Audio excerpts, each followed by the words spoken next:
Welcome everybody to this week's episode of Strong Perspective Podcast. I'm one of your hosts, Keith Armstrong, along with Uncle Spoke. And Damon Armstrong. guys. I guess you're wondering why we do it the way we do it. Where we introduce ourselves because one thing about it is we like minds, but we're all three of us we're individuals.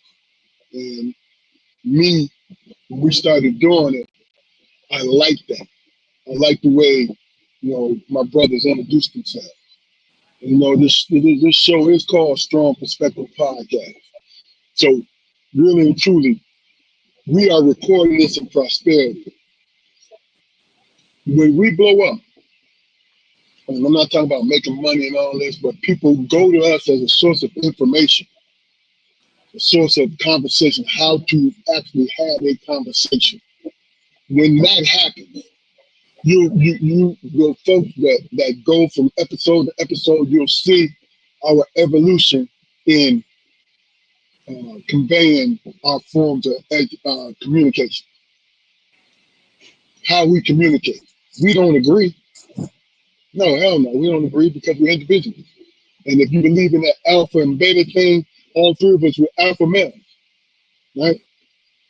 But we exist on that plane where understanding we want to move forward as smoothly as possible.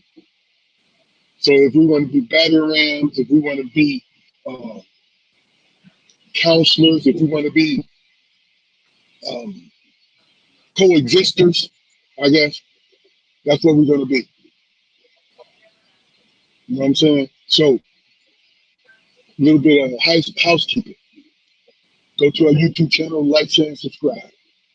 And I'm sorry that I haven't been sending out my TikTok fans. Sorry I haven't been sending out the clips for you guys.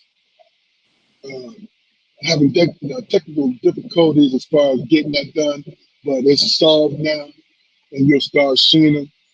The different episodes that we had, and different things that went on because this last month or so, the last 4 episodes have been, I think, very informational. I think a lot of information was conveyed. Last week we talked about Chicago and Trump. And I'm not going to belabor the political thing tonight. Just the reinforcing, and Jaquari and Damon, I want you to comment on this. Those like, share, and subscribe to the YouTube channel. Make us hot. But we talked about from two. One is a current Chicago native, and one is a Chicago native born and bred there. And we talked about the president sending troops into it and what would be the impact of them personally. This was last week. So go to the YouTube channel and check it out. And it came to fruition. I got phone calls from several people saying, man, you guys just talked about this. You know what I mean? So I think, me personally, I pray that the brothers and sisters are safe and there ain't no BS that's going on up that way. And if it brings down the violence, just brings down the violence, that's cool because Chicago needs a break. Just like DC needed a break. Just like any other place. But the thing about it is you need more policemen and better trained policemen to really and truly make us safe.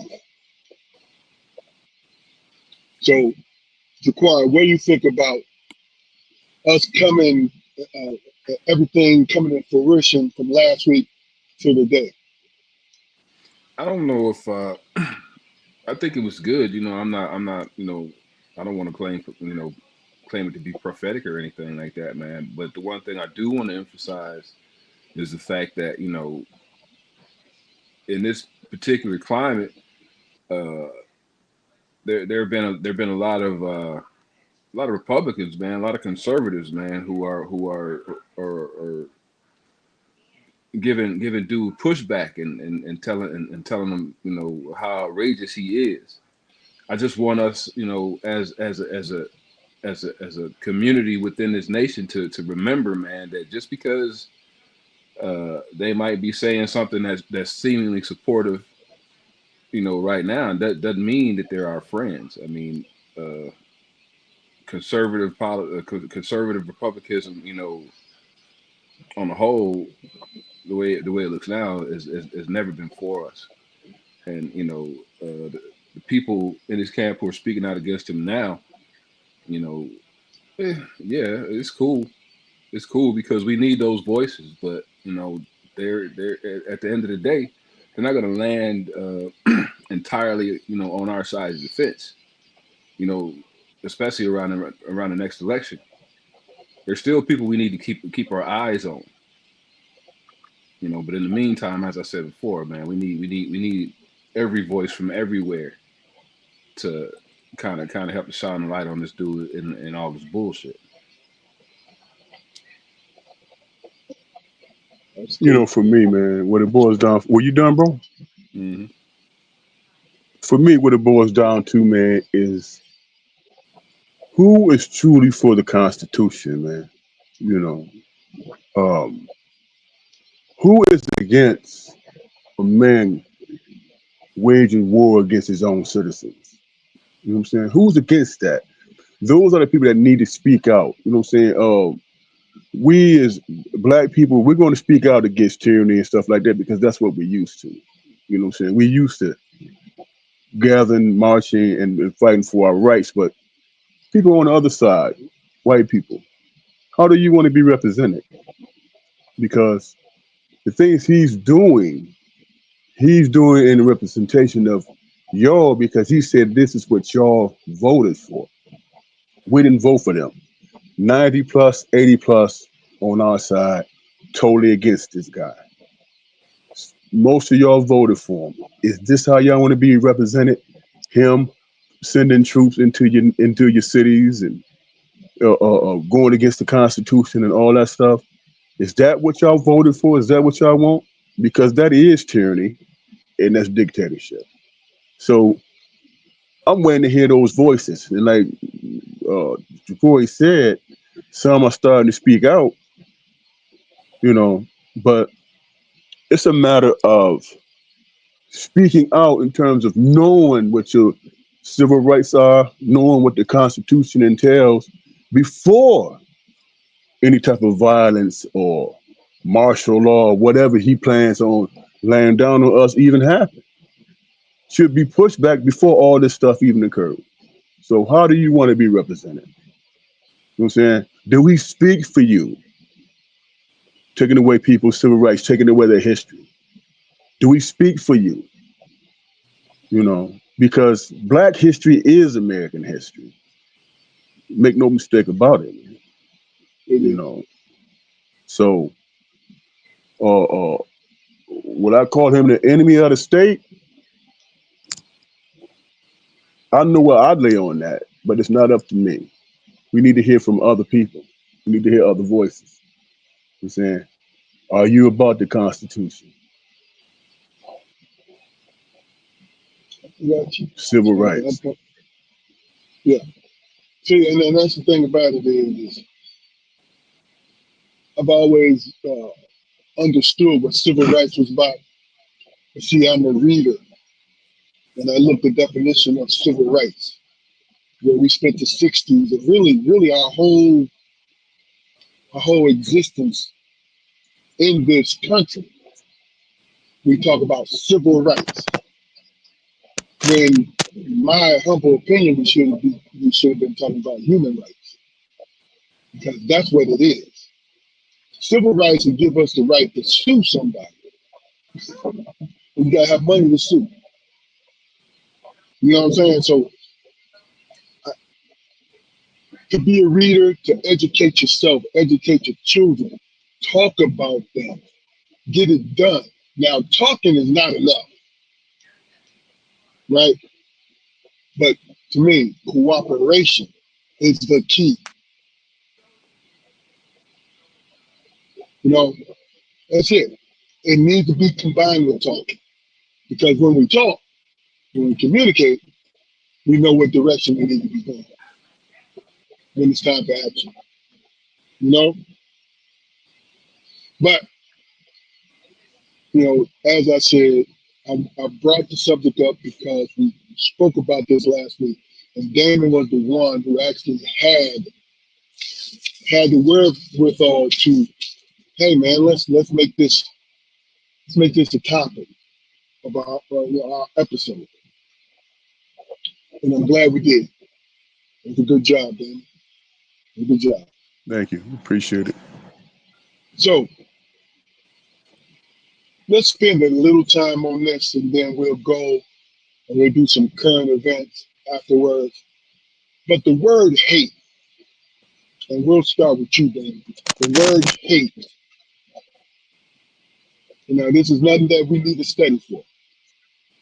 And when I give it to you, you will understand exactly where I'm coming from. The word hate. I want to know your definition of it, right? I want to know when you experience it, what it does to you. I would like to know, is there a cure for it? Now, you don't have to answer all these things, but you can pick one or two of them. You know what I'm saying? Why, when it comes to hate, because that's the actual word. You know what I mean? Because it is an extreme to me. I see it as an extreme where you have been conditioned to actually hate someone. And your conditioning puts a whole group. See, I don't like explaining myself. That's what really pisses me off, because I don't give a flying fig what you're talking about if you say you don't like me. You want me to say, well, hey man, why don't you like me? Hey man, I deserve to be here. Fuck you. I know this is just as much mine as is yours. You have a better, and it's my opinion, you have a better chance because you belong to the power group, quote unquote, the power group. So you'll never hear me try to explain to somebody why we belong here when we were born on this soil, when we pay our taxes, when we work these jobs, when we do all the things that matter. So we'll start with you, Damon. Your best interpretation of the word hate, what would it be? My interpretation, without just my interpretation, just off the top of my head, it's just having a disdain or deep rooted hatred for somebody, and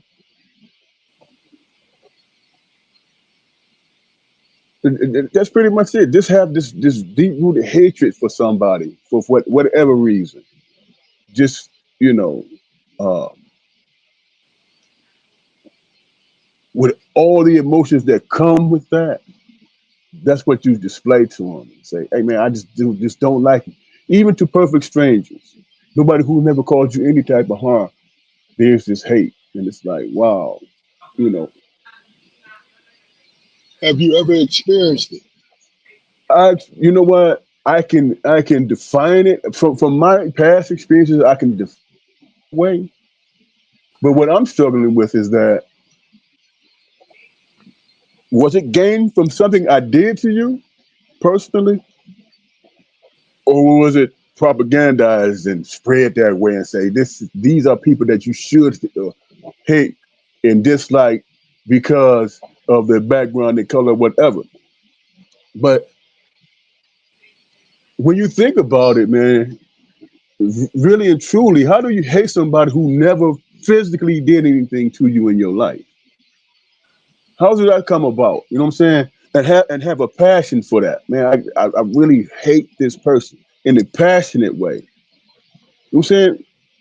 That's a sickness, man.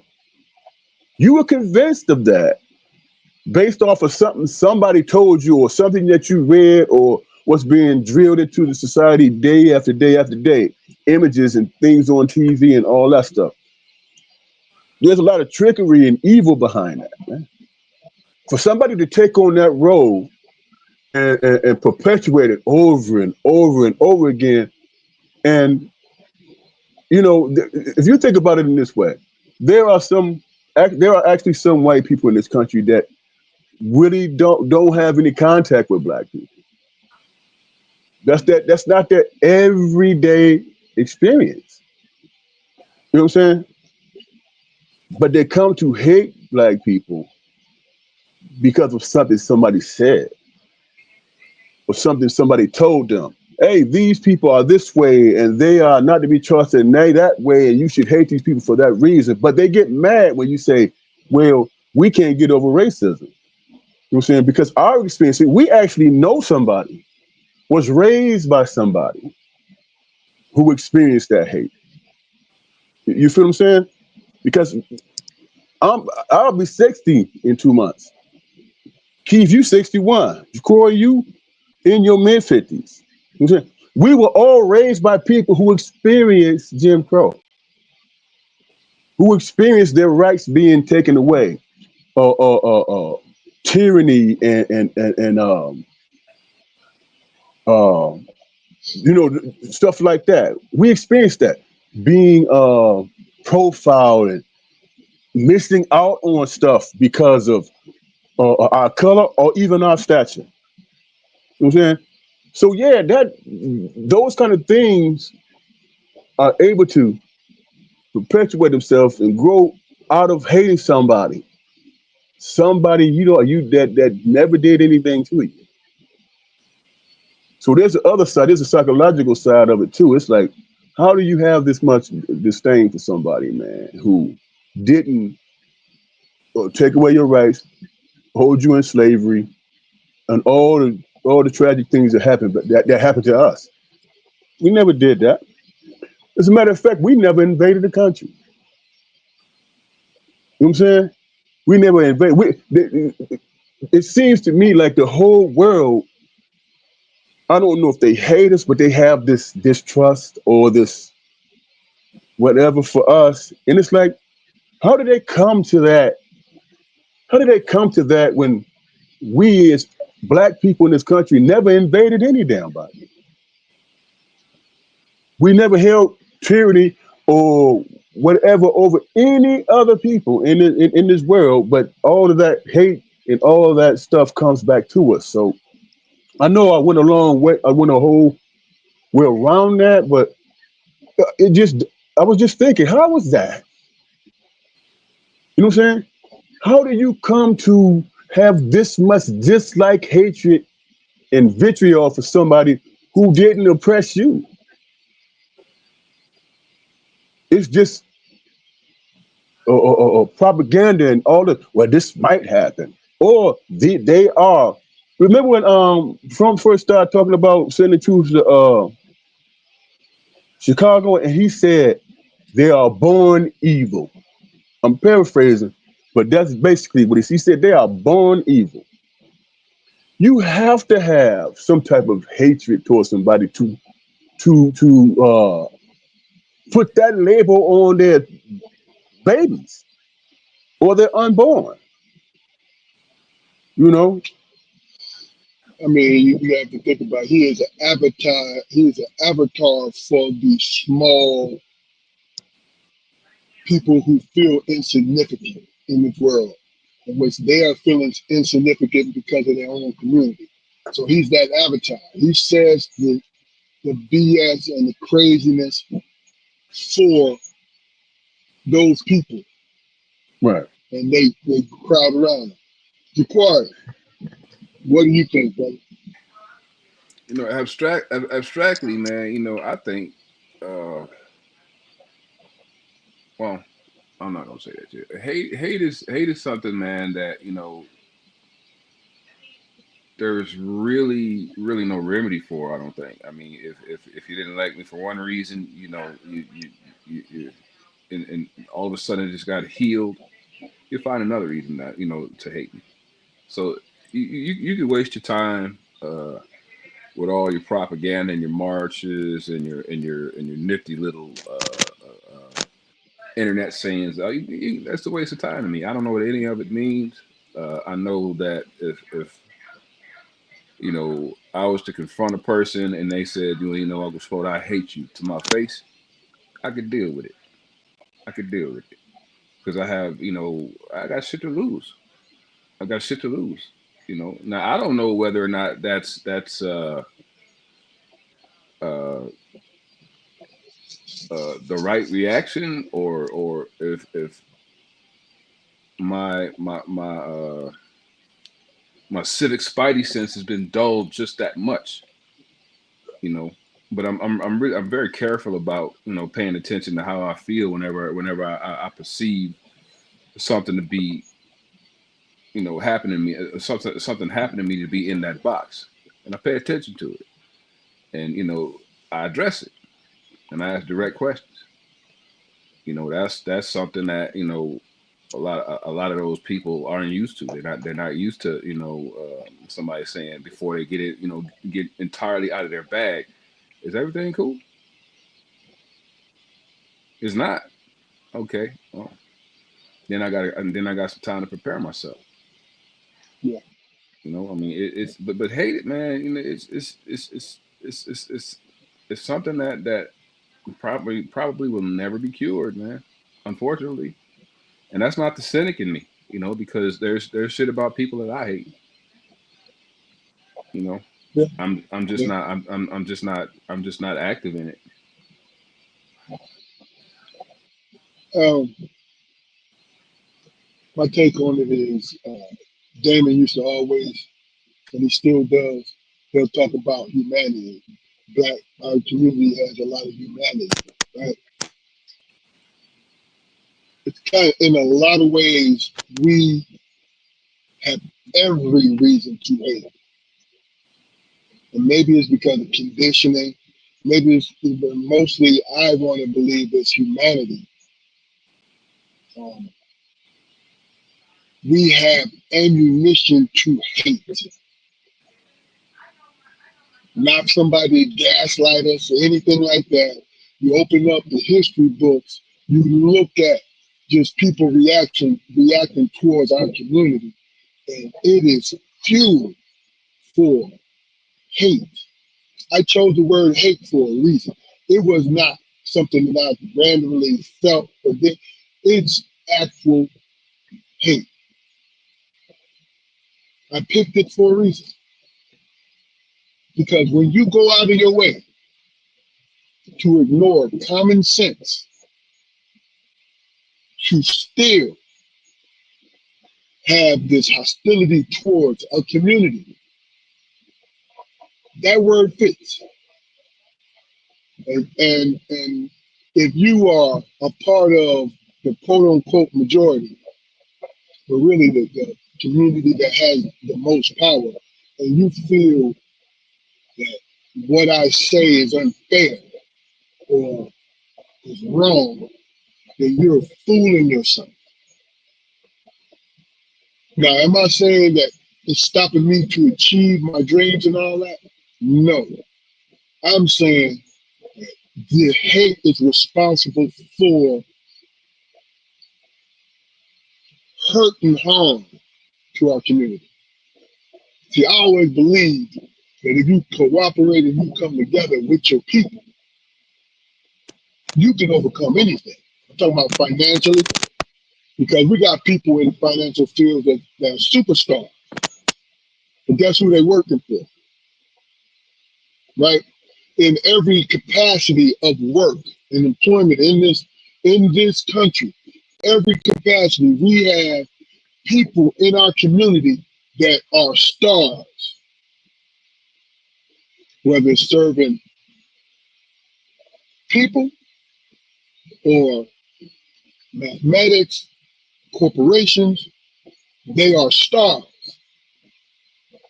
But the hate, the energy of hate has people to ignore it. The only time it's not ignored is when it's entertainment. And this is not bashing sports, singing, acting, whatever, right? It's not bashing that. What I'm saying to you is there's a reason why you become exalted if you do something better athletically than the rest of the population. You become a star, right? From our community, I'm talking about.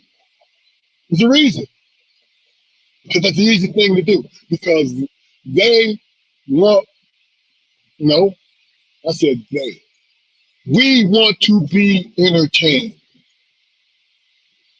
So in our community, a lot of our heroes are what? Athletes and entertainers. Is that wrong? No, it's not wrong. Not wrong at all.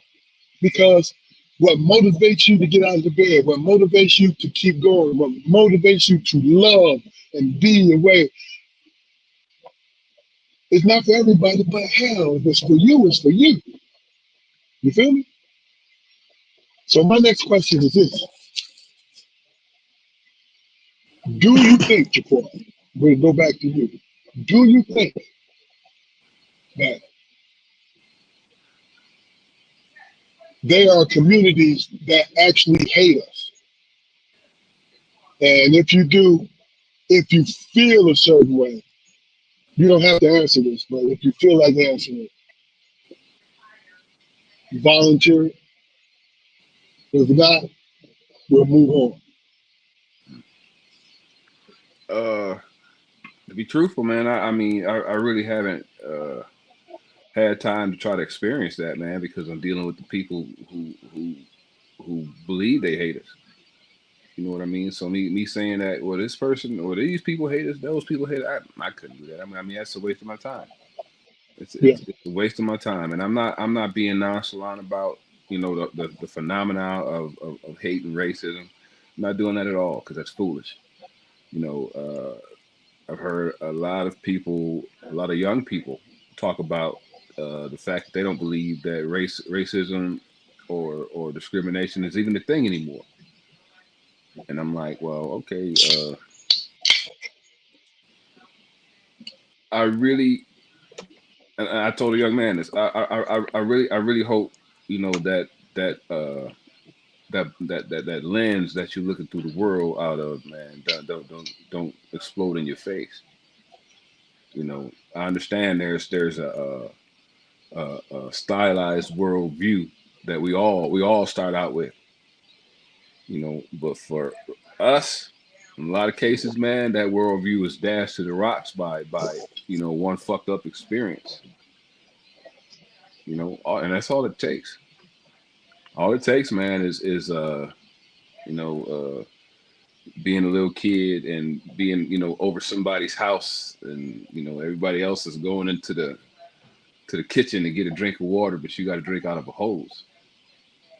I don't know a lot of people who are strong enough to handle that and go back because they I, think that. I, expect, I experienced that in both communities, but go ahead, Jaquan. Shit. I mean, which kind of reinforces my point. I mean, hate Yeah, hate comes from everywhere. Haters are just people who ain't learned how to clap for you yet. That's all that is. gotcha. I Gotcha. mean, it's something. If somebody, socially, racially, politically, economically, if somebody hates you, then you got something they want. It's as simple as that, and they're just not, human enough to admit it.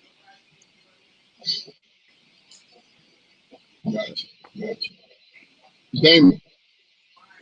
Here's as I'm listening to you all, man. This is what I'm thinking about.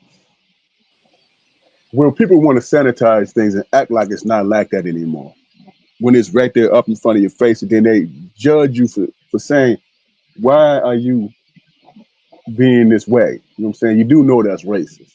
Here you go. Then they start talking about the reverse racism, all that. All it's all clown shit, man. Because the one thing I know for a fact that I was listening, I'm like, when you think about our kids You think about every black person in this country, kids. At some point in time, if you was to do a survey, I'm talking about children, brothers. If you was to do a survey, how many of those kids in the African American community came home and told their parents that they was called the N-word? Okay, now, Damon, before you go on, answer the question for me first. The question is, okay, the question for me is, I know it exists. You know what I'm saying? Matter of fact, I have to What keep my community? head up. What communities? And you don't have, like I said, you don't. You have the option not to answer it. What But communities that do you that, that do display you think there are communities out there that hate us? And if you want to name them, to name the majority of them do. I just made an earlier statement today. If you listen, everybody around the world, no matter what country they reside in, has hatred for us. You know what I'm saying? them. They have hatred for us. They look at us a certain way. You know what I'm saying? Be it victims or arrogance or whatever, but there is that anger and that disdain and hatred and all of that towards us. And like I said, we never invaded anybody.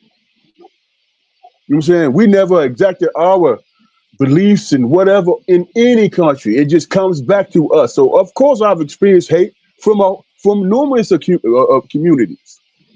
Absolutely. You know what I'm saying? But see, there comes a point in time where you recognize that, and that might be your saving grace, because then at least you know it's not hidden. You know what I'm saying? You know what you're facing. And then you have a choice whether or not you want to challenge that, or you want to sit back and be this meek and mild person and say, hey man, it doesn't exist. And you know what I'm saying, you be one of those clowns. But yeah, to answer your question, it comes from all the communities, man. Okay. It comes from all communities. We experience that, excuse me, we experience that from people vastly across the world. Absolutely. Okay. Okay. Um, this is the last thing on this. Then we're gonna move on. If you became, because the thing about it is, our generation, we had the type of parents, right? Because they the older baby boomers. We had the type of parents that taught us how to exist in this country and gave us the pride to understand that we belong here no matter what we heard. What we heard from what we saw every day and what was missing,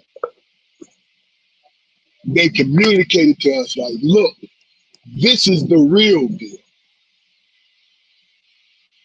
You have a chance if you work hard because you're intelligent enough to dominate a situation.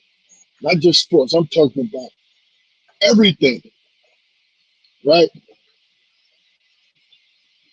If you were in your 20s right now and become a parent to a male and female child, right? Boy and girl, what are the two things? And you can pick three, but what are two things that you're going to make sure that you give them? Let's start with you, Dan. Repeat the question again. You went out. I didn't hear the last part. Repeat it again. What are the two things that what?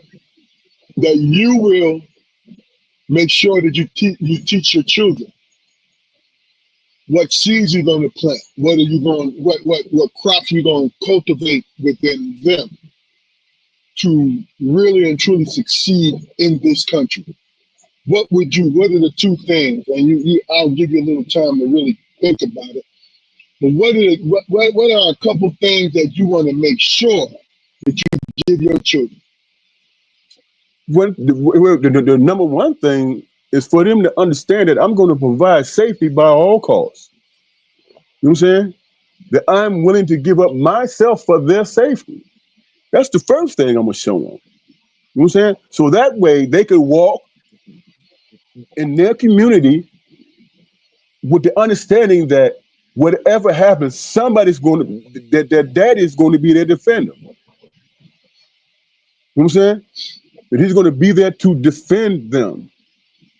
Number one. And number two, believe them, because I learned, because I raised them to be righteous and true. Always tell me the truth. So that way I know how to build my defense to whatever's coming at you. You know what I'm saying? Whatever's coming at you, and no matter how it turns out, they will not ever feel abandoned whatsoever. You know what I'm saying? And isn't that where it starts, man? Knowing that somebody down for you like that, that somebody is holding you down like that. You know, no matter what the world brings to you, you are my son, you are my daughter. You know what I'm saying? And it is my job to protect you. It is my job to guide you. It is my job, God. It is my job to teach you that to put God first. You know what I'm saying? And that's all I could do. The second thing is, you know what I'm saying? The second thing is know what your strengths are and maximize them. Because everybody has a purpose, be it for good or evil. Everybody has a purpose. Be good and maximize your potential and who you are. And never let nobody take that away from you, because that's the one thing that you have control over. No matter how many roadblocks. You know what I'm saying? You're gonna find a way, and you're gonna work through it one way or another. You know, you could be angry and you can hate like others, or you can say, man, that's not even what I'm here for. I know if that's how you feel about me, I can find another avenue. And that's what we've been doing for the last how many centuries? We built for that, bro. Hmm. We just got to remind ours, hey man, you don't give up, man, because it's there. You know what I'm saying? You are blessed. You are chosen. That's why all this evil come towards you. Stay prayed up. You know what I'm saying? And believe in yourself. Believe that you were put here for a reason. I don't know if I answered the question, but I got a little emotional with, when you asked me that. You Because answered because I've you. had discussions with my kids and their experiences. Look, the way I see it, you answered it to what you felt, and that's the whole I point of went this situation. right. I was there. I went up. I defended, and I showed in their defense. I showed them how to overcome the bull, persevere. That's Yeah, my experience. Jaquan. Well, two things that I would teach my children, man, is love and understanding. And as cliche as it may sound, love because uh, love is a reciprocal act. It's not a feeling. It's not a state of mind or whatever. Love requires action. That's number one. And understanding, I would teach them that understanding has a definite shelf life. Okay, if I'm in a situation and I'm not being heard, I'm not given the opportunity to be heard, then it's time for me to move on and hang my hat elsewhere. I think that we as a community emphasized integration, maybe a little bit too much. There was points in time after probably after well during and after Reconstruction where we were kicking ass as a community. A lot of our communities were kicking ass, and the powers that be at the time, they seen that, yeah, we didn't need them.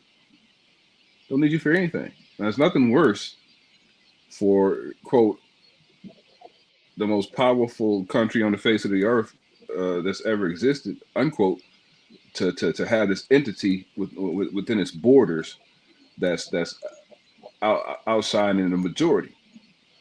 You know, it's quite an embarrassment. Less than 100 years out of slavery or whatever. You know, I'm not sure about the average median like median income in households compared to blacks and whites or whatever. But there was towns and cities where we were really kicking ass. And uh,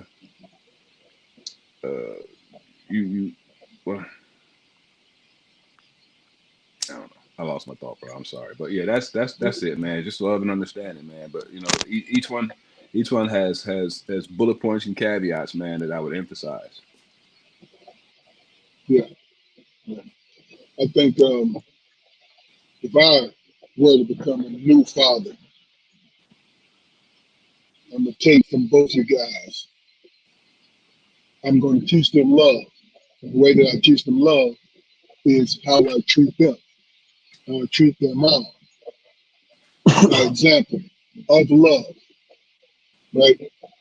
Now, I don't believe in explaining my actions to a child, but I do. So if I and with my sons currently, so one of the things is, hey, if I move this way, this is why. Now, whether they're prepared to understand what I'm saying to them, I mean, I understand it because they might be too young, but I'm going to continue to say it. The way that I move. Say if I was a real loud, uh, purposeful person that my kids saw, I would still explain to them why I was that way. And they have a choice to be that way or find another way. So basically, what I'm saying is one of the main things I would do is give my children a choice, not a choice on how to act. Because I think, this is my own personal opinion, I think parents make the mistake of like, oh, you don't have to do it if you don't want to.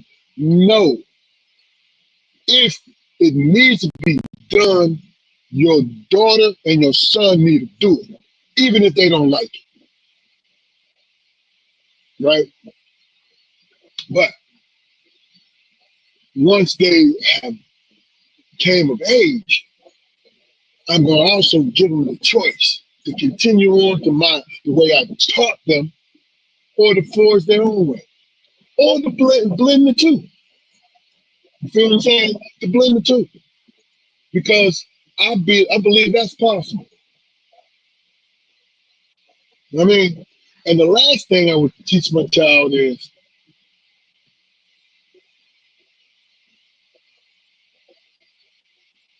it is okay to dislike people, but it's not okay to stop your motion because you dislike them. I'm going to repeat that. It's okay to dislike people, but it's not okay to stop your movement because you dislike that person. And to explain it further, it's like, listen, if you all want to move forward, you don't have to like each other. Our community gets hung up on that. So we watch other communities move forward because we make the choice not to fuck with somebody because you don't like their personality. But if their personality is not getting in the way of your movement, you got to suck it up until it's time to go. I think that's an important aspect of it because really and truly, that brings in the financial, that brings in the happiness. That brings in the proper decision making where pride, because I'm glad that we have pride, right? Because pride is a good thing. But if your children are starving because of your pride, you can still find a way to make it even until you can snatch it to the good for you. You know what I'm saying? Before we move on, guys, anything else you want to add to this? Or anything we said before? I'm satisfied. Yeah. Damon, what about you? No, I'm good. Okay, let's talk about entertainment, social media, television, not news, because news is majority of the time is bad because they got to keep it rated. But I'm talking about the things that entertain us, sports, music, movies, all of that, right? In your opinion, Jaquari,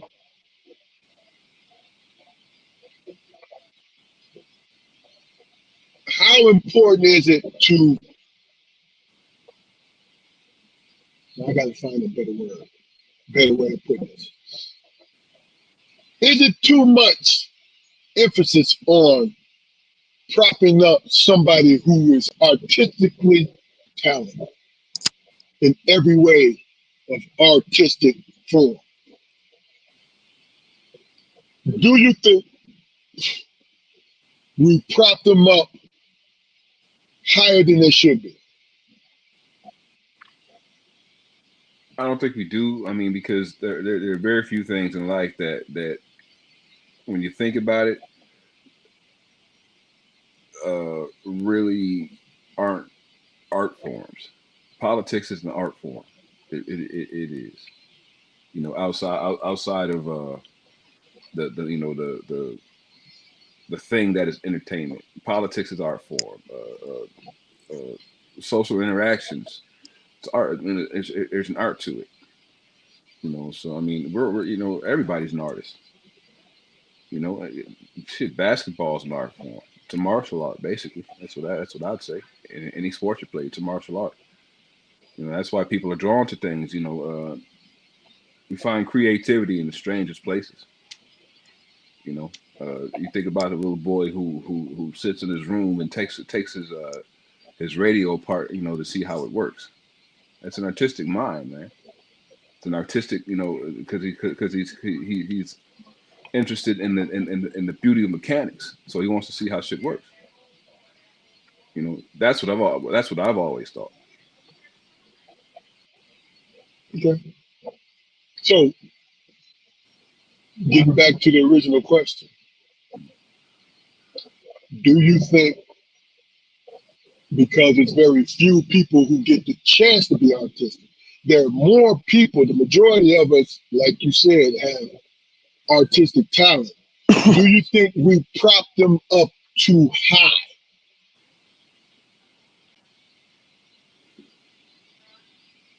Uh, Honestly, yeah, yeah, we do. But it all boils down to the things that you put that you place value on. You know, I don't think that there's a comparison when it comes to like basketball players and teachers. You know, I think those salaries should be comparable. Myself, Gotcha. that's you know that's a personal feeling. But yeah, we do kind of like try to equate artistic talent with Genius? No, moral no. Moral genius. moral Yeah, yeah moral strength. Yeah, yeah. they don't match. They don't They match. don't. Damon, what do you think? Let, It let, depends. let, let me ask you a question first, because I definitely think it's important for you both to answer this before you branch off into everything else. Do we prop the artistically sound people? As far as Ja'Cory made a good point that everybody's artistically inclined, right? But I'm talking about our entertainment, what we see, comedians, singers, sports folks, the whole nine. Do we put them on an unrealistic plane?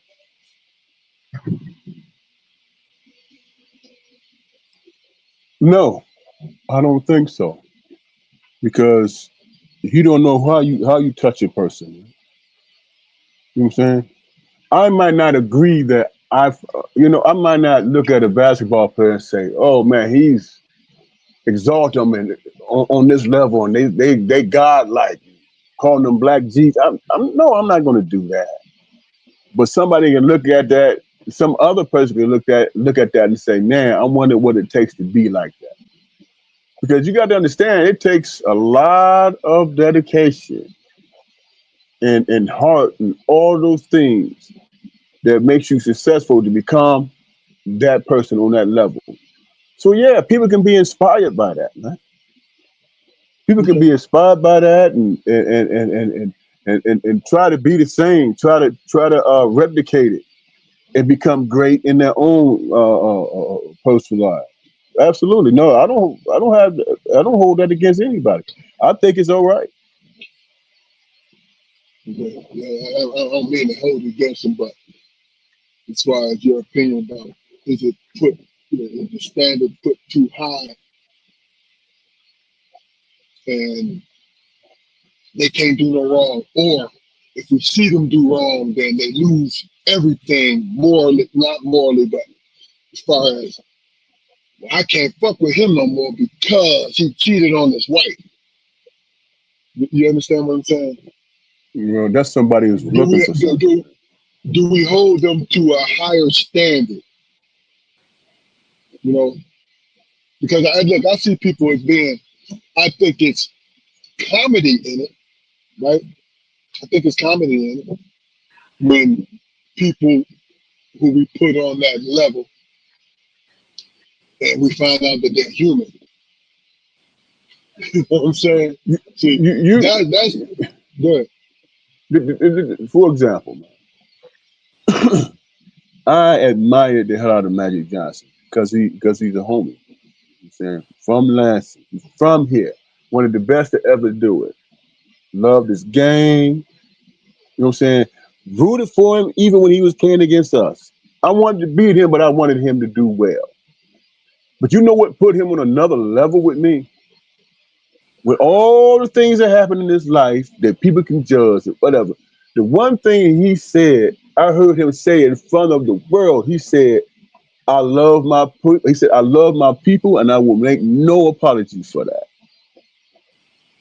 I heard him say that on several occasions. You know what I'm saying? He didn't think about, well,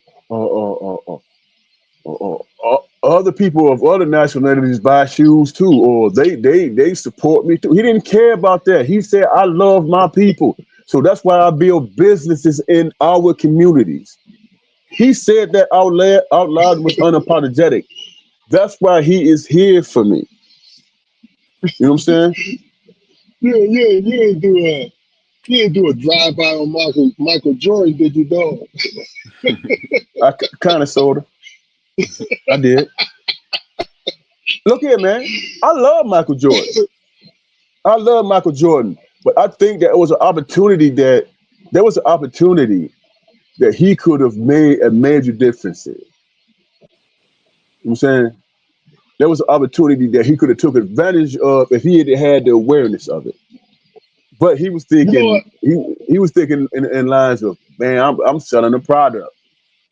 Yeah. You know, You know what? You know what happened? And sorry if I stepped on you. You know when Michael Jordan made the most sense about to me, and every other place that he speaks on, he's just human. When he talks about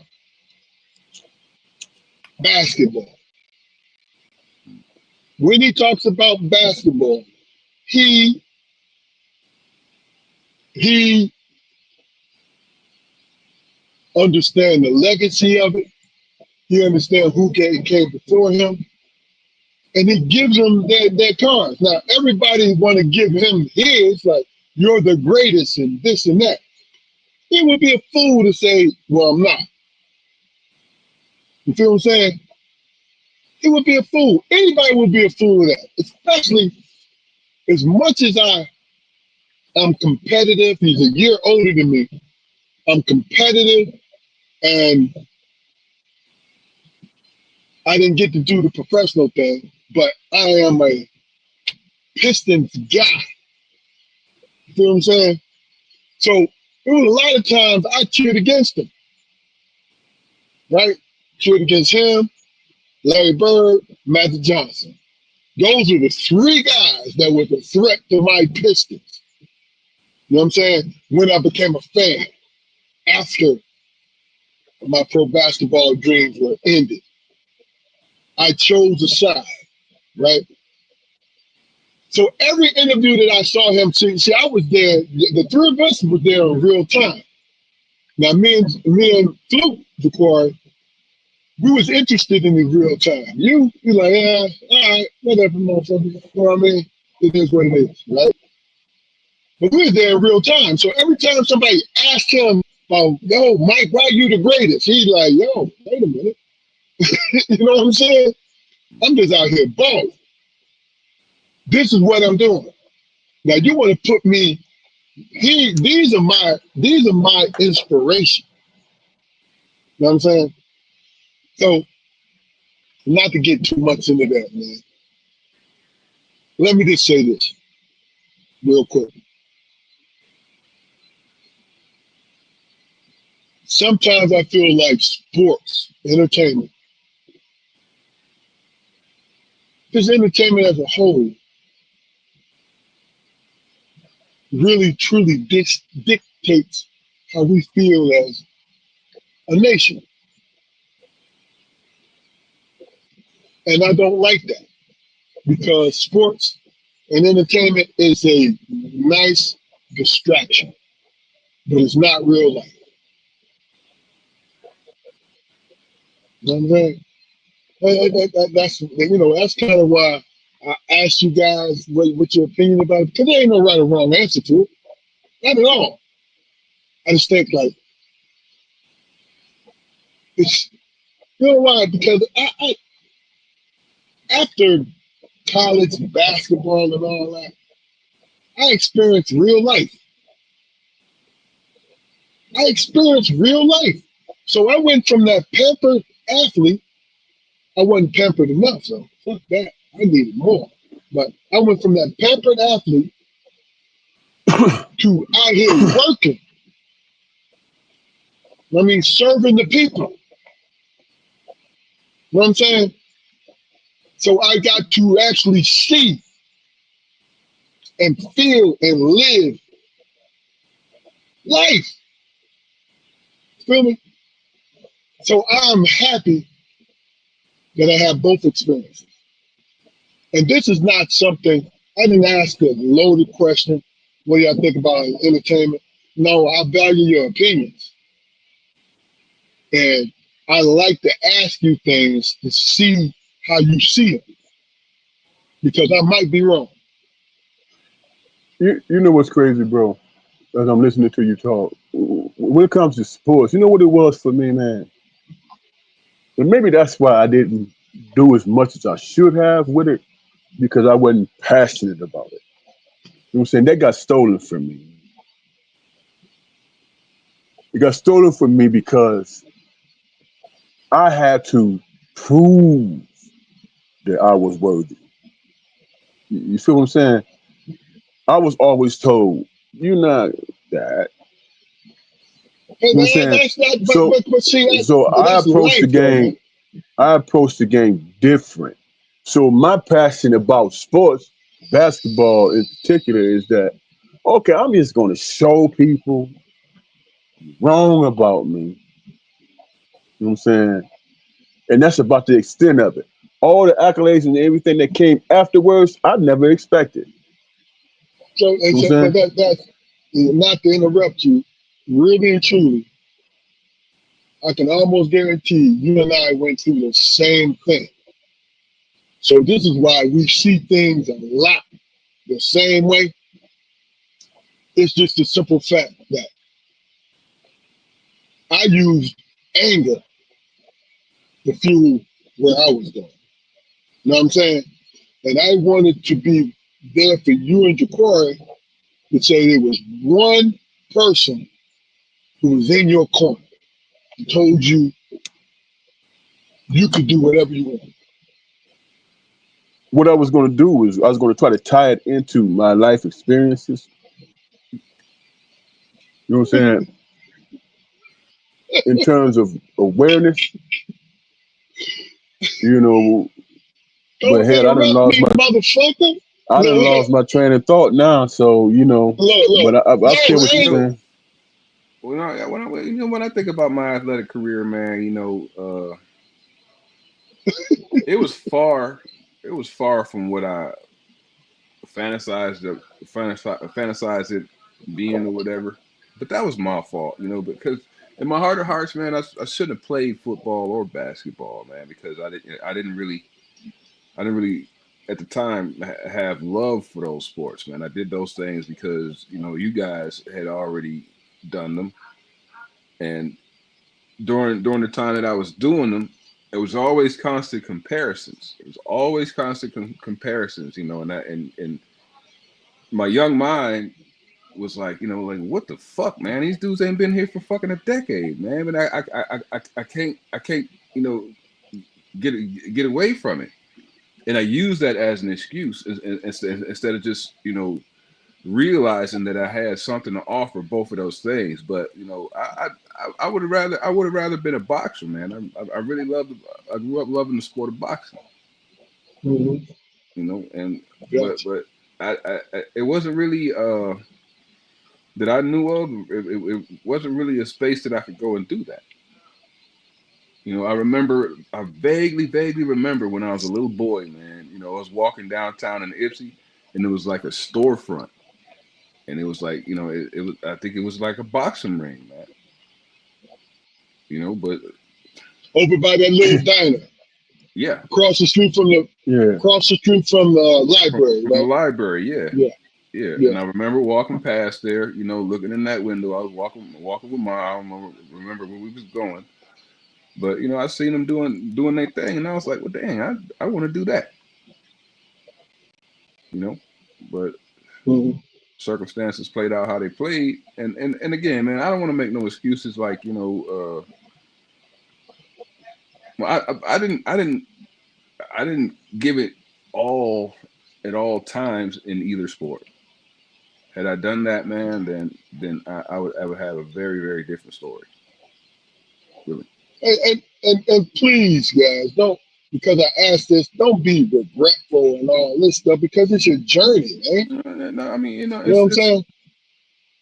I, not necessarily regretful, man. It's just, it was a time where I wanted something, but I couldn't really figure out a way to get the opportunity.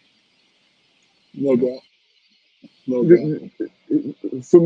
for me, this is how it boiled down for me.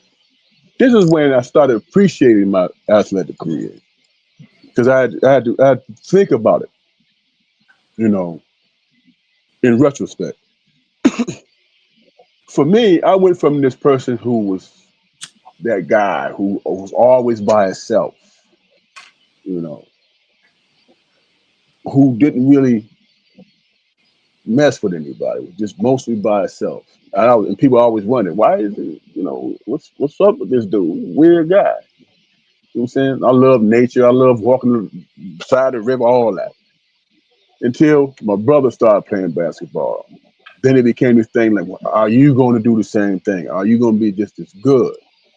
You know what I'm saying? So that challenge came into existence where I'm like, okay, well, I'm going to try it and see what I do with it, and see where it takes me. And there was always, well, you're not like this person, or you don't have the goods, or whatever. gave me fuel, and then I said, okay. I realized that I am good at it, but I never thought of it as something that I was going to, I'm going to try to make the pros. I never even thought about that. I was just like, I'm doing this because people telling me that I can't do it. You know, people telling me that I can't do it. And through that whole process, through that whole experience, at the end of the day, I got people coming up to me telling me about me. And I'm looking at them and I'm like, well, who are you? I don't even know you. Yeah. You know what I'm saying? Why am I this important to you? You know what I'm saying? So I guess the point I'm making is that you don't know who you inspire, man. You don't have to love the game. You don't have to be Michael Jordan or whatever. You can just do your part, and somebody might be inspired by that, even though you didn't. It wasn't something that you really put your 100% in. You just did it because people told you that you couldn't do it. And then that's when I started respecting it. I said, okay, you know, effort. People saw the effort. People saw the dedication. Yeah. Where I'm in practices, I'm like, man, when is this shit gonna end, bro? Because this was like one of the rough, especially when I got to college. That was one of like roughest jobs ever. 3.5 hour practices, bro. That's crazy. I got you. 28, 29 games a year. That's crazy. Hey. So, two things I'm gonna address. Chat live matter. He always has something. Every time he show up, he has something that's pretty funny. You see on there, he said, "Put the cigarette out." Is this 1973? And chat, yeah, we are brothers, man. We are definitely brothers. We say that all the time. That's where the name comes from. Different He said he variations told me to of do the what? Put same the face. cigarette out. Yeah, because it's not 1970. Is this 1973? That's comedy right there, man. I had I had a buddy of mine at work, man, who called us a couple of times. He was like, "Man, y'all be smoking like a motherfucker." I'm like, "Man, shit. We not Charles Barkley. Look, Charles Barkley. I use it all the time, man. I am not your child's role model. I smoke, man. Fuck. I mean, everybody like Hell, you know, Kent Vincent was smoking like a motherfucker. yeah, On the people, bench? And drinking. yeah. People see me. People at work see me eating chips and cakes and candy and shit. They're like, "Damn, strong. No. That shit gonna kill you." And I gotta tell them, man, just be honest, man. Motherfucker, I'm a smoker, man. I don't give a fuck about my health. Look, What are you talking about? Yeah. look. He also says, "I'm super jealous. You guys are really blessed to have each other your whole life like this." I'm sorry, folks. I don't got my glasses, and still getting along and Whatnot. whatnot. Yeah. But chat, we love it when you come through, man. For real, Appreciate you, because buddy. you're very knowledgeable, and you say Is what's on your mind. that our guy, man? Yeah, chat live. Yeah, The spoke boy? yeah. No, No. that's not Damon. No. I was about to say, No. damn, just because you know us don't mean you got to be putting my business out there like that, man. Yeah. I I think appreciate he it though, said man. that. I think he said that trying to be funny. That shit was funny though. You said I'm sorry. 1973. I mean, shit. You rarely see Cause motherfuckers. they used to before they enacted the legislation, they used to smoke all the time on TV, man. Hell, How In the many, commercials and 1973. all that. Yeah. 73, I was 8 years old. how many times, man? You think about like Edward R. Murrow and Walter Cronkite. How many times y'all see them doing the evening news smoking the goddamn jack? How And many guess times? what? How many times did you Look, see? How many times did you see DiMaggio doing the fucking interview in the locker room smoking a cigarette? and look, and Damon, this is what you do sometimes, and then you be like this.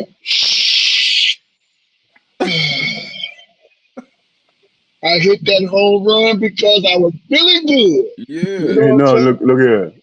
One time I came home, college, me and Spo was out in the front yard kicking it. I lit me a cigarette up. I lit a cigarette up, and just to light it, and to put it down, and Spo looked at me, he said, damn, boy, the insides of your cheeks talks, man, inhaling that motherfucker like that. He took a deep, deep drag. I Yeah, said, God yes, damn that. sir. He Yes, said, sir. boy, he said your cheeks sucked in. It was touching each other when you lit that joint. Half the cigarette was gone. Just lighting it, man. Hey, look, and y'all know that pretty much our whole family smoked. I could never, I wasn't against it, but I could never understand what it was. Unless, because you're addicted to the nicotine, though. See, that's the thing about it. I'm going to tell you the funny thing about it was 60 Minutes, or was it 2020? Back in the early 90s, they had a special. And they was talking about the folks that work in the tobacco fields and shit, right? And when they said that people get caught up, like really caught up on cigarettes, it's because of the nicotine, right? So I'm thinking, okay, that's a natural ingredient in tobacco, right? Then come to find out, the nicotine is from the insecticide that they were spraying on the tobacco leaves. That's where the nicotine came from, Mm-hmm. right? So the tobacco companies paid out the little money, quote unquote, the lawsuits, whatever, right? Mm-hmm. So what they started doing was the process of making the cigarettes, they started adding nicotine into the cigarettes. And they said, look, we stopped using the insecticide.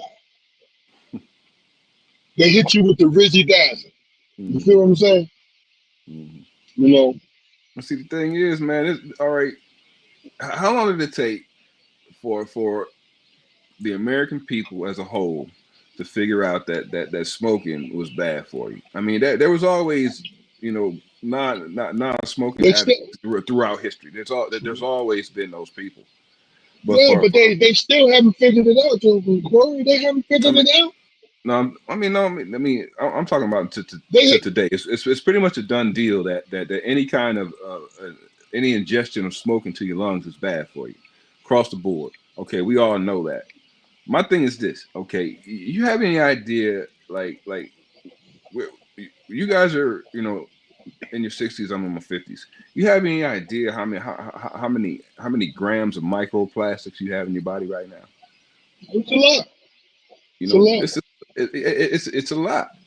It's a lot. I mean, and when somebody finally cracks down on them, will it like do anything for our overall health? I don't think it will. Not with us, no. I mean, but okay. Tell me, how is that? What are we getting that from? Getting what The from microfiber. The microfiber. You hit microplastics? I this, mean, the it, it microplastic. You hit us in the head with it. So it's in everything, man. I mean, no, no, listen, Jaquari, how do we help the youth? it's in everything. You basically can't avoid it, man. I mean, when plastic burns, it gets into our system. When plastic, And then, is recycled in some ways, it gets into our environment, and through certain shit, it gets into our system. yo, when I first graduated from college, right, and I had to get my job, I realized I almost killed myself. I was cleaning my bathroom. This is my first apartment. Cleaning my bathroom, and I messed around and made chlorine gas in my tank. Dying. It's funny now. It is funny now. But when you mix bleach and it was an ammonia, Ammonia. Yeah. that's a small. And I was lucky that a small amount in both, right?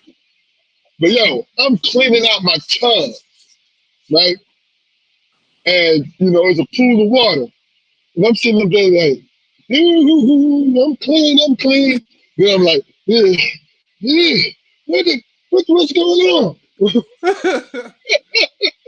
Eyes bloodshot red than a because motherfucker. because here's the thing: when it's pure chlorine gas, I wouldn't have felt nothing. I was gone. See, we're blessed that these money hungry folks put a little bit in there that it won't. You feel what I'm saying?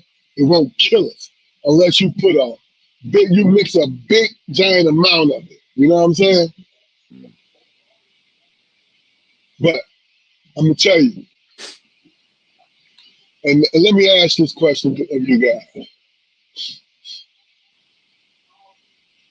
you being like our group has lived through the second half of the '60s, all of the '70s, all of the '80s. The '70s and '80s, we was growing up with some damn sense, right? Then we went through the '90s and the evolution of electronics and everything, and we went into the 2000s, right? My question is this: is there one thing that you learned from experiencing all of that? Because when it comes to music, we lived through the real to real, right? No, we lived through the 45s, right? We lived through the real to real, right? We lived through the cassette tape. No, we lived through the 8-track tape. Then we went to the cassette tape. Then we spent a little bit of time in the laser disc, right? Then we went to the little John, CDs. Yeah. the CDs. Then we went into the MP3 joints, right? Now we're in streaming. In your mind, what was the best experience when it came to music? Out of all the ones that I named, what do you feel the best experience when it came to music? Well, you didn't mention it, but when I figured out how to use Napster, man, shit changed for me. Because it changed for everybody because nobody bought music anymore. You say stealing? I No, no, mean, no, hold on, hold on. people No, no, still go ahead. Go ahead and finish what you're gonna finish. But what I'm talking about is the listening experience more than anything. But go ahead and finish. That's a good point, Jaquan. yeah. I mean, once the world figured out that you really didn't have to pay for music anymore, it changed lives dramatically, man. But I mean, It the did. one all of the things all of the things that you mentioned, man, were at one point state of the art, but they fell into obsolescence or whatever you might call Yeah. it. So the one thing it taught me, man, is that everything is fleeting. Doesn't matter how much it shines today. You know, once it gets tarnished to rule a little bit, people are gonna move on. You know, So, in your opinion, there was no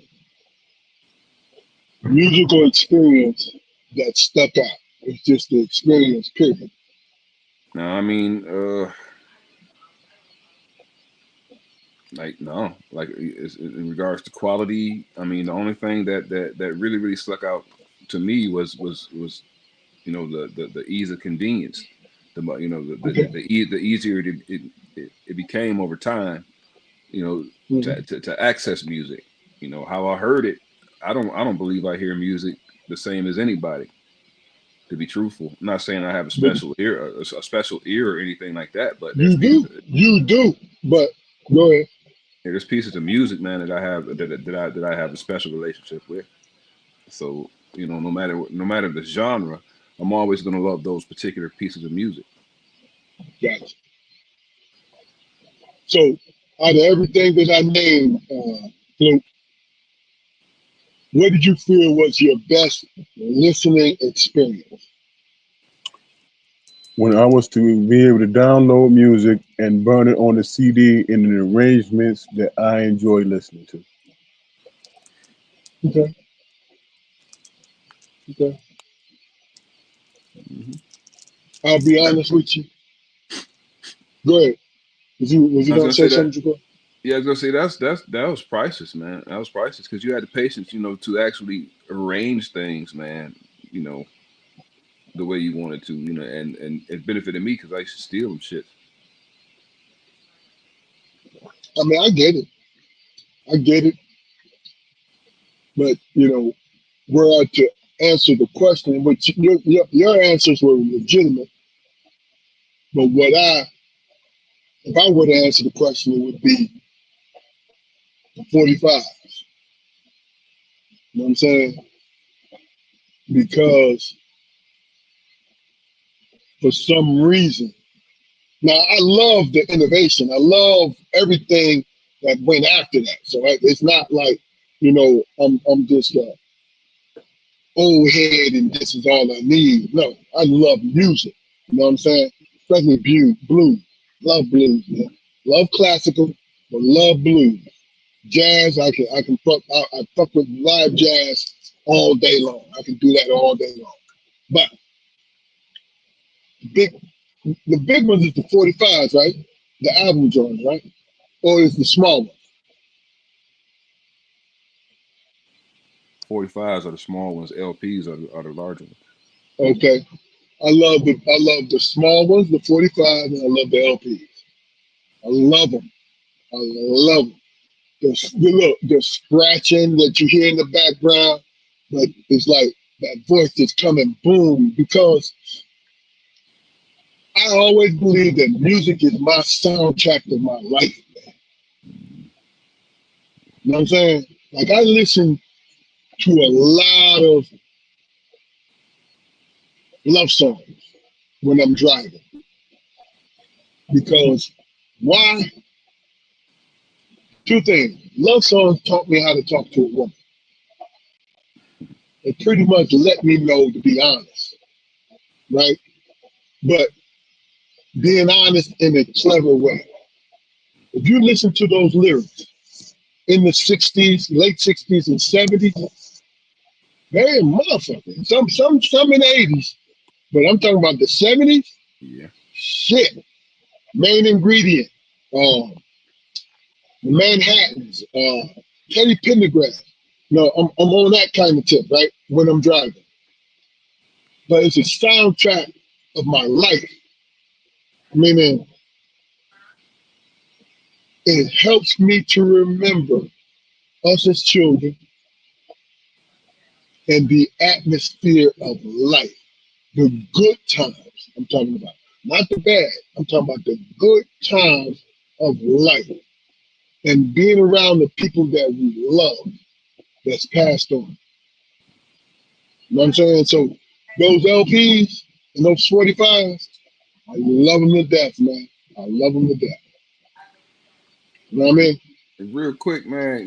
It's a little off topic, man. But I don't know if I call it a guilty pleasure or not. But have you dudes heard the fucking AI version of Many Men? I know it's old news by now. Mm-mm. You haven't. No. Do yourself a favor, man. It's an AI version of Many Men by 50 Cent. Now I know, I Okay. mean, it's old news by now, man. But that shit was crazy, and that's it adds to my point about the innovation of the musical genre, man. I mean, I kind of feel bad about it because that's it's generated by a machine, man. It's got no soul. But if you hear that song, you definitely have an appreciation for it. And I don't like, as far as like downloading something like that, man, and actually using that product. I don't think I could do it. It's good. It's good, but it's novel to the point to where people are just being cut out of life, man, in all It's easier. aspects. It's easier. It's what it is. Easier don't mean better, man. No, it Easier has don't. never meant It don't. better. It don't. But do yourself a favor, man, and just check it out, man. It's crazy. All right. All right. Since you brought it up, and we'll start with you, Damon. I know if you heard about the AI experience. Like they got a singer, artificial intelligent singer that just signed with a record label. Now they got a sister in the background that's actually creating this avatar and writing the songs, right? But Mm. when it's come to singing it, it's the actual AI. What is your and Damon, you're a music guy, so what is your opinion about that? Real talk, I haven't had that experience, man. I'm learning something, really and truly. I can't even tell y'all, man, the last time uh, I really listened to anything new. Okay, so no, listen to what I'm saying to you. What is your opinion about it? Because it's semi big news that this AI and this lady who created AI has been signed to a music contract. You I understand what think I'm it, saying? I think it eliminates the human element. Okay. It's moving us towards that those movies we watch where they say computers is taking over everything. Um, we're going to be human beings are going to be obsolete. I mean, it kind of puts me in the mind of that, but like I said, I'm not familiar with it, so I don't know if it's that deep. I got you. Jaquar, what do you think? Yeah, I don't know. I don't know where I sit with it, man. I mean, there's yeah, the human element is taken out of it, in the finished product. But you said, it was a young lady who actually created the song, wrote the song, and created the program and everything. I get that. I Yeah, understand. I understand that. And eventually, I believe there probably will be a need for that for that skill. But right now in its on early onset stages, it's entertainment, and for me, and entertainment comes from people. They yeah, might they might entertain through an instrument, but I'm used to seeing faces, human faces. right. Not and it's trickery, man. I'm like, man, you can have a whole conversation with somebody nowadays about something that really concerns you, and that other person does not exist. Yeah, That's the yeah. wildest shit to me. It takes away that whole element of a comic addressing a heckler out in the crowd. It takes it away. You know what I'm saying? That be some hilarious stuff, man. How they Yeah. are on point with it. Addressing it, dressing them down. You know, that can't Okay. be scripted. Yeah. So I'm glad you said that, Damon. One of the last things we want to talk about is how these Emirates billionaires are taking over the entertainment business, right? They started off with golf. I think that was testing the water. Talking about the cats in Dubai, all these guys, these promoters and shit, throwing all those billions of dollars at this situation, right? And they've been doing it in Europe for at least 10 years or so. But now they're starting to experiment with like Bud Crawford, his fight. A Sheikh was the one who really put that together as far as the money is concerned, right? Along with the promoters or whatever, right?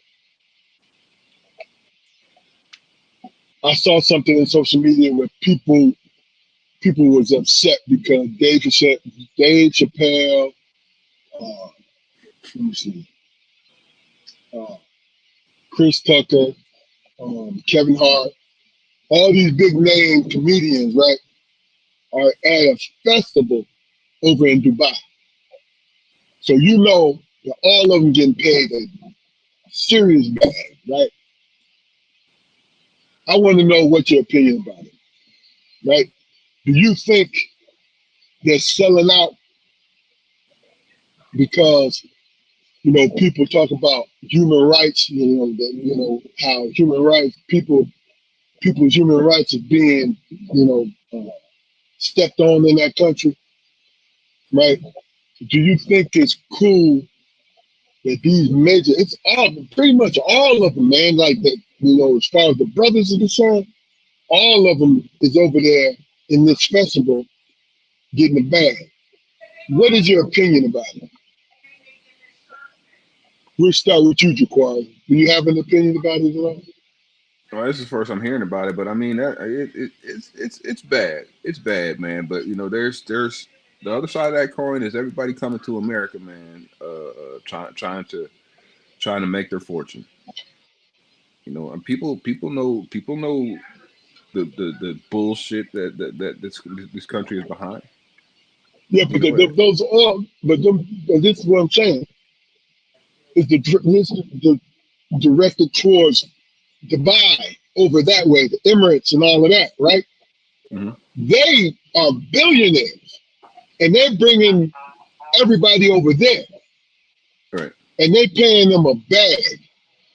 Is it fair to tell them, "Oh, look, this human rights situation's over here. You don't need to take that money," Mm-hmm. or is it about? I talked about it earlier. Does being an entertainer override it? You understand my question now?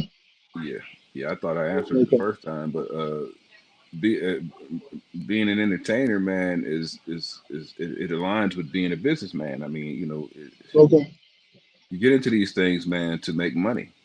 Michael Jordan got into basketball because he loved it and he makes money from it. Dave Chappelle been doing comedy since he's fucking 15 years old. He loves it. Yeah. And he figured out a way to make millions from it. Now, you can decry their political motivations all you want, but at the end of the day, people do shit to get paid from it. Hell, Yes. including slavery. Yes. I got you. Flu, what do you think? I mean, I think it's a slippery slope, man. People, all this talk about human rights and all this stuff comes out when it's somebody on that level. But when they bind into the United States government, ain't nobody talking shit about that. You know what I'm saying? And people in the administration goes away, and they like what's his name, Kushner, Saudi Arabia gave him what, $2 billion. Ain't nobody talking about, nobody's put that on the forefront. He took advantage of it, got generational money. So why not Dave Chappelle? Gotcha. And you think about all the people, man. That's as as a result of the tariffs, all the people is buying Gucci bags and designer whatever directly from sweatshops because they get a better deal. It's a fucking sweatshop, bro. You still got Ain't seven, that 8. You still got 7, 8 year olds making this shit. ain't that capitalism? As long as it generates dollars, it's all capitalism. You know what I'm saying? Now if you want to get into the moral polarity of capitalism, then what I'm saying, we can talk about that, but everybody trying to get paid, man. Yeah. Everybody trying to get that win. Imagine, like, of course, Dave Chappelle working all them years, and then he can hit a lick and ain't got to work no more, ain't got to tour no more, unless he just love it. Mind you, he was a man who set aside 55 million for his moral integrity. But he ain't got to give up nothing but go do a gig and get broke off like that. It's real But you, difficult for me to sit here and say, yeah, man, well, what about, you know what I'm saying? I think he made a sacrifice.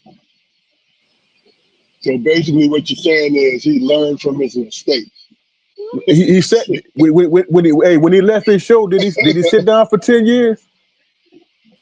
It's about 10. Yeah. Yeah, about 10 years. So this man can't get that. He can't get that bad. I mean, we Yeah. could point to where he took a more he took a stance on shit. Yeah. So I think it'd be real difficult for somebody to say, "Man, you over there, man. They got a bad record of moral of human all that stuff, and you gonna go over there, you gonna entertain." How you gonna tell him that when he sat down for 10 years? And that's his job too. So if he was on that moral Come on now. high ground, if he was on that moral high ground before he left here to go do it, okay, there's a small bit of room to say, yo, man, you're being hypocritical. But I've never heard this man say, and then he's a great communicator. You know what I'm saying? So he's able to express certain things that most people, I'm just talking about Dave Chappelle. I just think that those cats are giving everyone a big payday. Like Crawford and Canelo got a fat ass payday. And then Hell, fucked around and it was a great fight. You know what I'm saying? Mike Tyson got what he got 10 million fighting the He one cat. sure did. He sure did. 10 million, man. Yes, sir.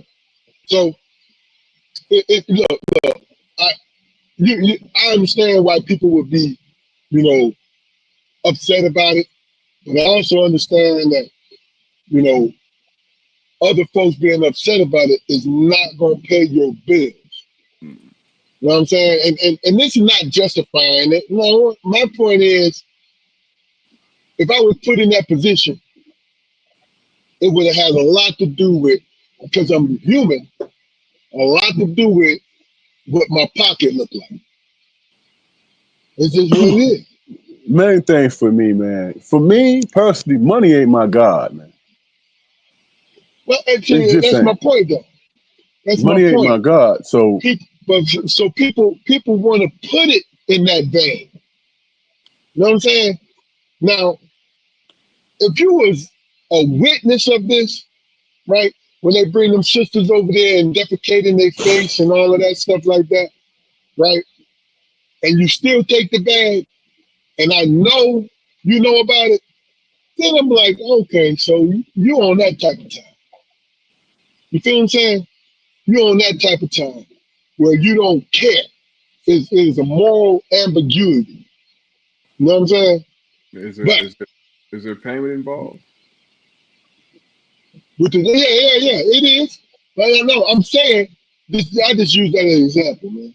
I think that's some nasty ass shit, but it is what it It is, man. is. It is. It is. But who You am I know, to so criticize the way somebody make their living? they got a good skin regimen. All yeah, right, well, look, spending most of that money on hepatitis shots and fuck out of here, man. You know what I'm close your saying? eyes. Close your Then, eyes. look, Put some look, goggles look, on. look. When you want to talk about moral character, them are the people who are allowing that to happen to them is the people you need to talk to about moral character. You know No, what I'm saying? that's desperate shit, man. Man, No, I'm saying this is what I'm saying to you. come on, bro. I'm not trying. No, I'm not trying to justify it. No, that's not what I'm saying. I'm saying to you is when somebody wants to continue or be elevated to a certain way of living, right?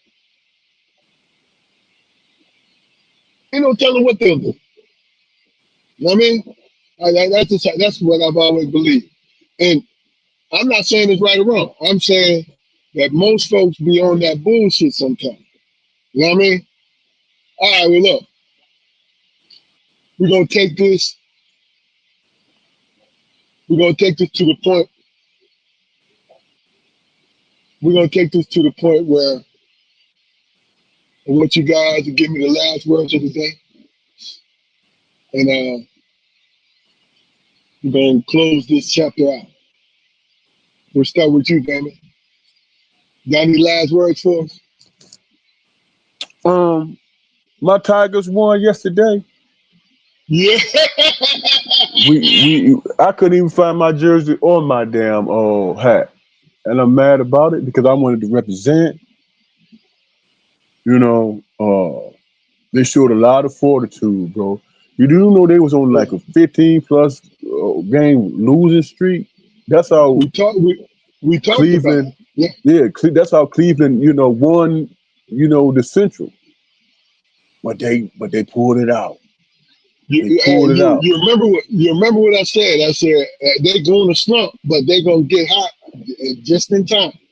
You know what I'm You saying? know, so my word of the day is, man, go Tigers. You know what I'm saying? I love the Lions. I'm passionate about the Lions, but the Tigers are my team because that's the team that me and my grandmother used to sit up and watch every game. And she was a Yeah. passionate Detroit Tigers fan, Oh yeah. you know. Oh yeah. So I'm rooting for them, man. And I hope they win the whole joint, man. To be honest with you, that Yes would be sir. very meaningful for me. Yes sir. Jaquari, last words, brother. Uh, Same as always, man. I thoroughly enjoyed the conversation, and I look forward to the next, man. No doubt. Thank you for your time. Last word for me is housekeeping. Go to our YouTube channel, chat live. We appreciate you, brother. You know what Appreciate I'm it, brother. saying? Redenbacher, Larry Stewart. Thanks for checking in with us, bro. Love you, man. Home team. Chat live. You hold it down, man. Keep holding it down because you know I love your spirit. Um, go to our YouTube channel, like, share, subscribe, man.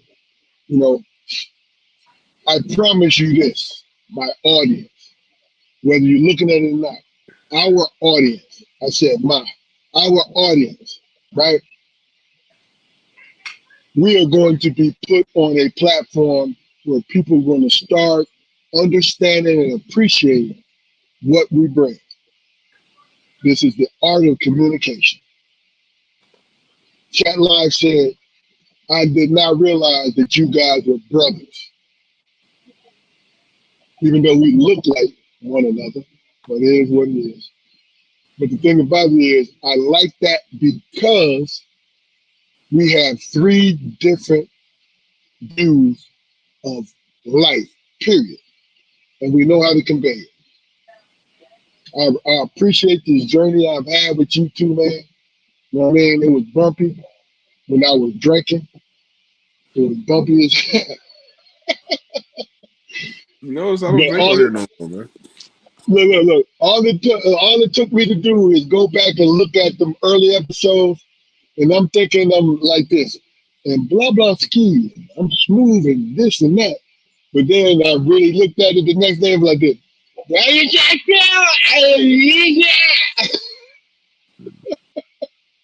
But it's good to laugh at yourself, though, bro. That's real. But this is Strong Perspective Podcast. Go to our YouTube channel, like, share, and subscribe. Any last words before we go, fellas? Peace. We'll see y'all next week. It's all love.